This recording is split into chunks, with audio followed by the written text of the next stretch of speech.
Hello. Today we will delve into one of the strangest and most disturbing stories of disappearances in the mountains, which still raises more questions than answers. This is a story about how sometimes ancient legends turn out to be much more real than we are willing to admit. In October 2013, experienced Norwegian mountaineer Erik Jorgensen went missing in the Himalayas. Before his disappearance, he managed to report that he had seen little Yetis. The only thing left behind was a jacket torn to pieces and a trail of footprints that could not have belonged to a human or any animal known to science. This story never made it into the headlines, remaining buried in short reports and the memories of a few people who encountered something that defied logic. At 34, he was already an accomplished mountaineer with a serious track record. He had summits in the Alps, the Andes, and Alaska under his belt. He was not an adrenaline junkie or a reckless glory seeker. His colleagues described him as methodical, extremely cautious, and very well prepared. For him, mountains were not enemies to be conquered, but complex systems to be understood and respected. In the fall of 2013, he set his sights on one of the unnamed secondary peaks in the Rolwaling Valley in Nepal. This place is located on the border with Tibet and is known among climbers for its wildness, unpredictable weather, and almost complete lack of tourist routes. It is not the kind of place you visit for beautiful photos on social media. It is a harsh, isolated land where nature exists according to its own rules. Erik did not arrive in Nepal alone. He was accompanied by a small but trusted team, 2 experienced Sherpas, whose families had lived in these mountains for generations, and an English-speaking guide from Kathmandu, who was responsible for logistics and communications. Their plan was simple: a few days of acclimatization at base camp at an altitude of about 13,000 feet, or approximately 4,000 meters, followed by a series of reconnaissance trips to study the climbing route. The first few days went according to plan. The weather was stable, and the team worked well together. Erik, as usual, kept a detailed diary, took measurements, and photographed the slopes. Nothing foreshadowed trouble. Everything changed on the second day. In the evening, closer to sunset, Erik went alone to a small hill near the camp to check out the route for the next day. He returned at dusk, and his condition immediately alarmed the team. He was silent and unusually pale, which could not be attributed to fatigue alone. He sat down by the fire, refused dinner, and stared at the flames for a long time. Later, when the Sherpas had gone to prepare for bed, he called the guide over. According to the guide, who later recounted the conversation in a report to the Nepalese police, the conversation was strange and disturbing. Erik, stammering, said that while on the ridge, he noticed movement on the opposite slope among the chaotic pile of boulders and scree. He took out his binoculars and saw something he couldn't explain. He described 2 creatures. They were short, perhaps waist-high to an adult human. Their bodies were covered with thick white or light gray fur that blended in with the lichen-covered rocks. They moved hunched over, leaning on long, unnaturally thin arms, almost like primates. But the strangest thing, according to him, was their legs. They were short and thin, nearly fragile in appearance, and entirely out of proportion to their powerful torsos and arms. The creatures moved across the rocky slope with incredible agility and speed, almost silently. They did not jump, but seemed to flow from one rock to another. Erik watched them for several minutes, until they disappeared into the shadows of one of the rocks. He was sure they weren't mountain goats or bears. He was an experienced tracker and knew the local fauna. This was something else. The guide, a practical man accustomed to the oddities of the high mountains, was skeptical of the story. He tried to calm Erik down, attributing everything to hypoxia, oxygen deprivation, which at such altitudes can cause hallucinations and distorted perception. He said that mountains often play tricks on the mind of a tired person. Eric seemed to agree, but it was clear that he was not convinced. The Sherpas, who had overheard bits of the conversation, reacted differently. They didn't say anything out loud, but they exchanged glances. One of them later admitted to the guide that in these parts the old people talked about zopa, the local dialect word for small, elusive creatures that live in the rocks. Legend had it that these were not spirits, but quite material creatures, little animals living on rocks, which avoided people and only came out at dusk. In the morning, the second Sherpa, the oldest and most experienced in the group, refused without explanation to go on reconnaissance in the direction Eric had indicated. The next day, October 19th, tension in the camp grew. Despite the guide's pleas, Eric was determined to explore that very slope. He insisted that he needed to make sure it was just a figment of his imagination. He was calm but very persistent. Around 10 in the morning, he packed a light backpack with the essentials: water, some food, a rope, an ice axe, and a satellite transmitter, and set off alone, promising to return well before sunset. The team watched as his figure receded and gradually disappeared against the gray, rocky slope. Contact with him was lost almost immediately. His satellite transmitter transmitted his coordinates reliably for the first 15 minutes, showing that he was moving along his planned route. Then the signal disappeared. He did not activate his emergency beacon. He vanished from the radar. When the sun began to sink toward the horizon and Eric still hadn't appeared, concern turned to alarm. By nightfall, it was clear that something serious had happened. The weather began to deteriorate. An icy wind blew from the pass, and snow began to fall. In the morning, as soon as dawn broke, the guide and both Sherpas set out in search of him, despite the worsening conditions. They followed Eric's last known route. About 1.5 miles, or just over 2.5 kilometers from the camp, on an open, windswept scree slope, one of the Sherpas made the first discovery. It was Eric's bright red climbing jacket. It was lying on the edge of a sharp ice cornice, above a deep precipice. At first glance, the most obvious explanation was that he had slipped and fallen, and his jacket had caught on the ledge. But when they got closer, this theory fell apart. The jacket had not simply been taken off or thrown away. It had been torn in several places. The tears were strange, uneven, as if the fabric had been torn with tremendous force rather than cut. The sleeves were turned inside out, as if the jacket had been pulled off against resistance. 3 parallel cuts were visible on the shoulder and back, deep and clean, like claw marks. But that wasn't the most frightening thing. Inside the jacket, on the lining, there was not a drop of blood. No signs of a struggle, no hair, or anything else that would indicate an animal attack. Just a torn piece of clothing on the edge of the precipice. The searchers cautiously looked down. The slope below the ledge was covered with fresh snow, but there were no traces of a fall. No body marks, no body, no backpack, nothing. It was as if a man wearing only a thin fleece jacket had vanished into thin air at an altitude of 4,500 meters.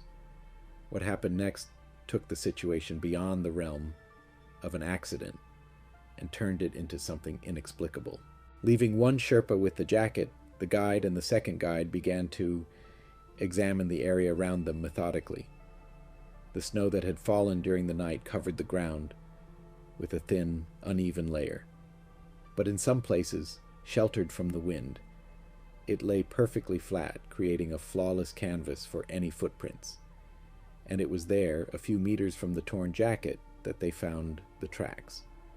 They were not the tracks of Eric's climbing boots, nor were they the tracks of any known mountain animal. A transparent chain of footprints was visible in the snow and frozen mud. They were small, no larger than a child's palm. They were round, but on one side there were 4, sometimes 5, thin, elongated toes ending in something like short, blunt nails or claws.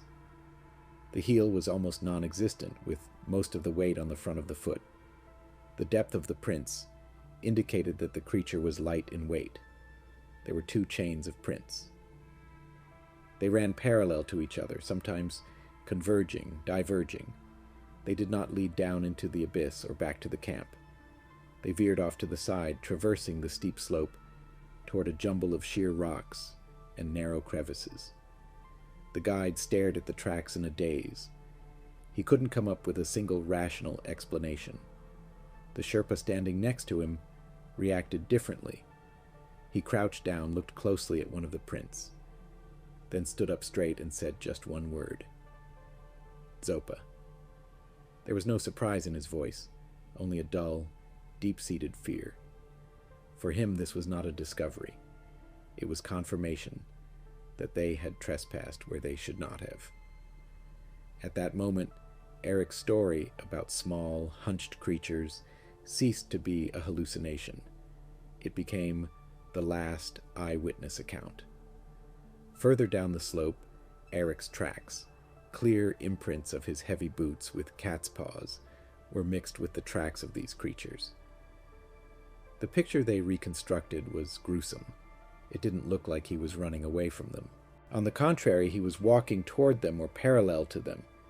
There were no signs of a struggle, slipping, or panic.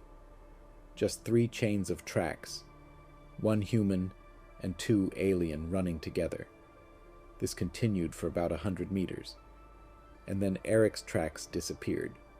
In one place there were 2 deep imprints of his boots, as if he had stopped. Immediately after that spot, only 2 chains of small footprints continued. No drag marks, no blood, no discarded equipment. Nothing. His tracks ended as suddenly as his transmitter signal. The small tracks led further to a rock wall covered with cracks. They led to a narrow, almost vertical crevice, which was impossible to descend or climb without special climbing equipment and safety gear. But there were no ropes or pitons anywhere, nor was there any sign of Eric's backpack, which contained all his equipment. The guide and the Sherpa risked their lives to approach the edge of the crevice and peer inside. It was a narrow, dark crack that descended dozens of meters. To explore it without equipment would be tantamount to suicide. And it was there, into that impenetrable blackness, that the strange footprints led. The search operation continued for 3 more days. The team reported the incident by satellite phone, and soon representatives of the local authorities and the Nepal Mountaineering Association joined the search.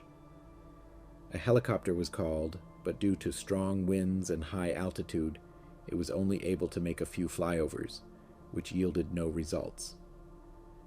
Rescuers who arrived from Kathmandu examined the site where the jacket and footprints were found.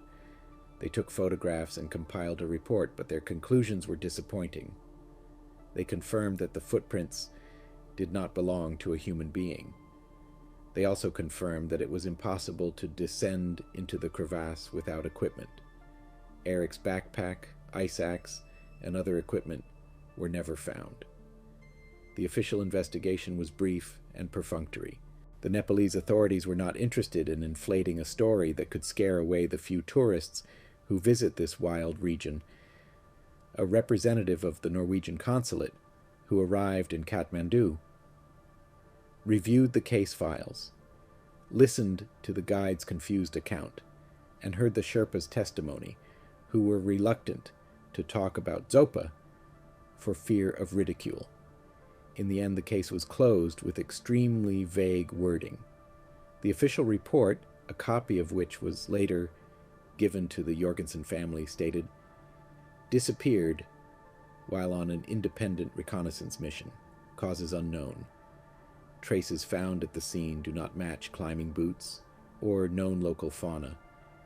Weather conditions and the nature of the terrain rule out the possibility of a fall without leaving traces. The body has not been found. the case has been closed at the request of the consulate due to the lack of prospects for further investigation. For the guide and Sherpas, this story marked the end of their work in the Rolwalling Valley. The guide, who had worked in the mountains for 15 years and seen everything from avalanches to sudden deaths from pulmonary edema, encountered something for the first time that did not fit into his worldview. He was unable to work for a long time, and when he returned, he chose only the most popular and crowded routes. The Sherpas returned to their village and responded to all questions with silence. For them, the mountains had taken away a stranger who had seen what he should not have seen. But the story did not end there. It began to live its own quiet underground life. A few months after the incident, 2 independent European travel agencies specializing in extreme tours removed the Roldal Valley from their itineraries without explanation.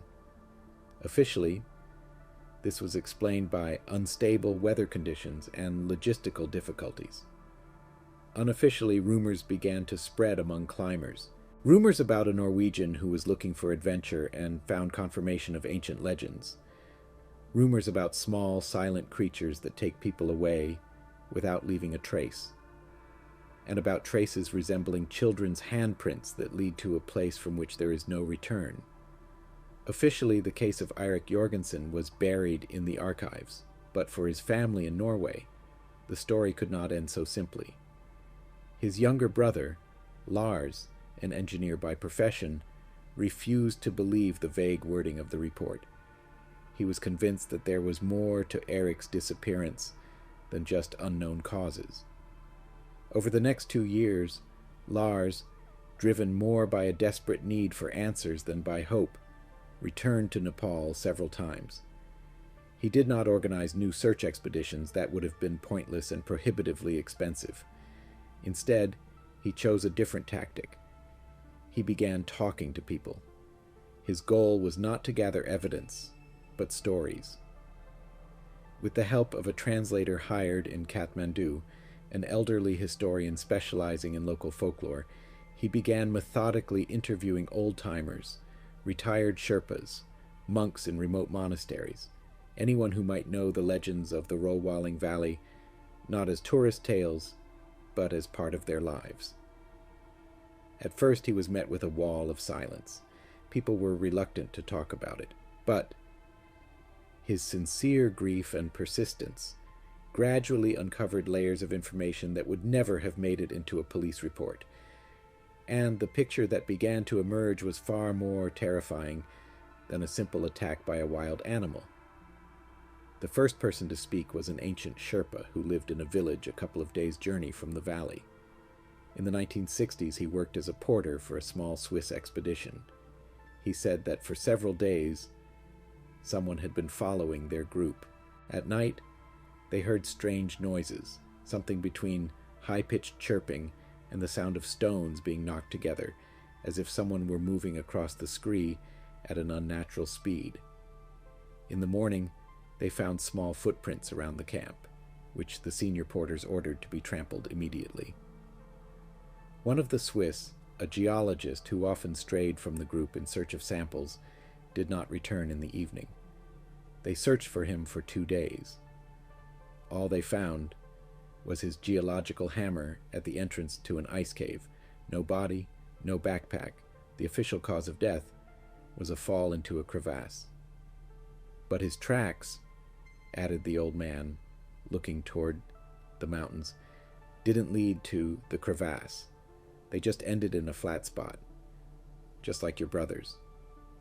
The following thread came from a monastery lost at an altitude of almost 4,000 meters. The abbot, a gray-haired monk, listened to Lars's story and brought out an old, handwritten book. He did not refer to the Zopa as animals. In the texts, they were called those who live in stone or the silent people. According to these records, they were not beasts or spirits, but ancient, pre-human beings with an extraordinary intelligence. They did not hunt people in the usual sense of the word. They took those who violated their boundaries.